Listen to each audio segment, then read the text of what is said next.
Number 23 says a farm grew 19.8 tons of wheat in 2013.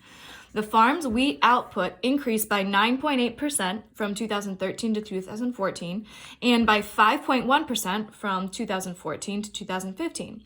Which expression represents a strategy for estimating the total output of wheat in tons in 2015?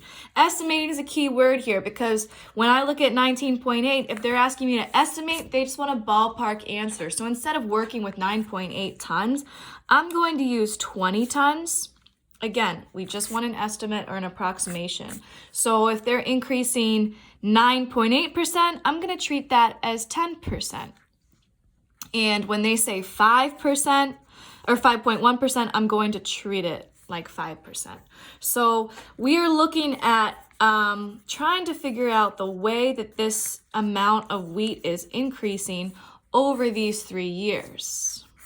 So we start right out of the gate with 20 tons in 2013.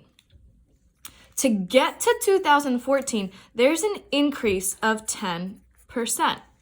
Now, those of you that already have done a lot with percents, this might look a little more familiar to. Those of you who haven't, we are going to be doing a lot of percents after Easter break.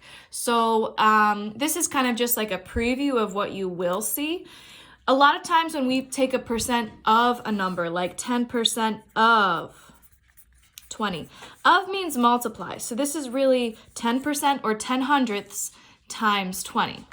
Now the key to this problem is understanding that 2014 is not just 10% of 20, which is 2, but it's 110% of 20 because 100% of 20 is 20 and 2 additional tons because 2 is 10% of 20. So you're taking that original amount, you're adding the 10% on, but in an expression, that would really be 110% of 20, which as a decimal is 1.10 times 20.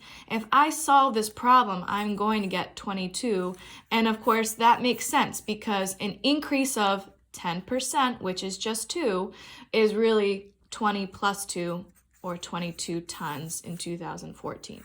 So I had the 20, now I have 22 tons. I need to figure out the number of tons in 2015.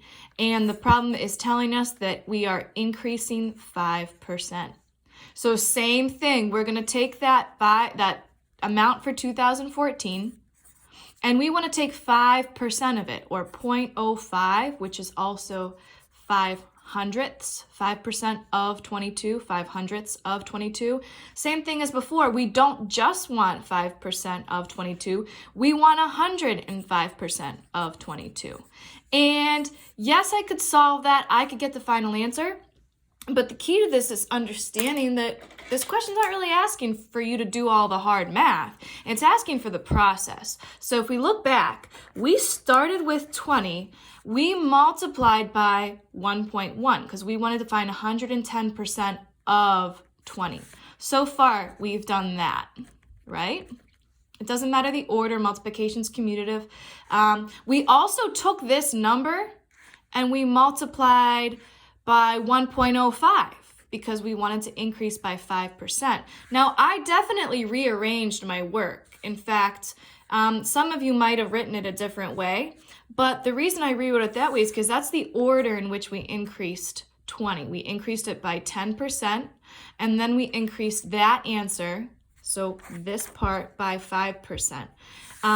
Luckily, that's written in my answer. I just have to look hard enough. 1.1 is the same thing as 1.10 or 110%, so letter D is my answer.